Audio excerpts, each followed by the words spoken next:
Okay, so this is the Earth Science homework over precipitation, and this is the slideshow that I made. These are the different types of precipitation and how precipitation is formed in the first place. It's formed by water vapor condensing within the clouds, and millions of water droplets come together to make drops that are large enough to be sustainable and fall for us to see them. Rain is defined as droplets of water that fall from a cloud and will have a diameter of at least 0.5 millimeters. They usually form from nimbostratus and cumulonimbus clouds. Snow is the precipitation that falls in the form of ice crystals, and they're of all different shapes and sizes. The intensity of snow depends on the temperature of the region where it's formed, where it's going to fall. How intense that cold is how intense the snow is going to be. Sleet happens when there is above freezing temperatures that lay over a sub-freezing area near the ground. So when it falls, it's going to fall as rain until it hits that sub-freezing zone where it's going to make ice pellets that fall to hit the ground.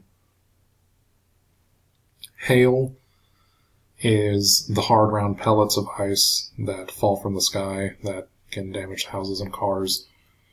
It's produced in cumulonimbus clouds. It's formed by falling through supercooled abundant water, where it starts off as a small ice pellet and it just gathers and grows and gets bigger from there. Air mass is an immense body of air that has a similar temperature and moisture at any given altitude.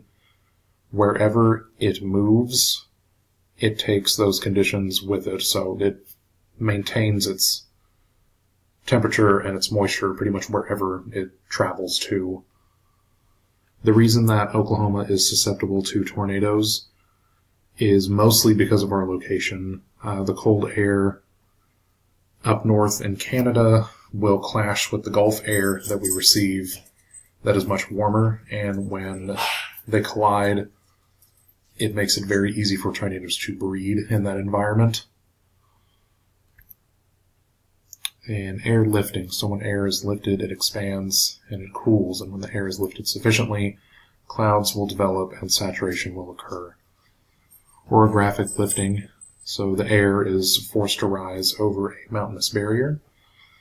And convergence is a pileup of horizontal airflow that results in upward movement.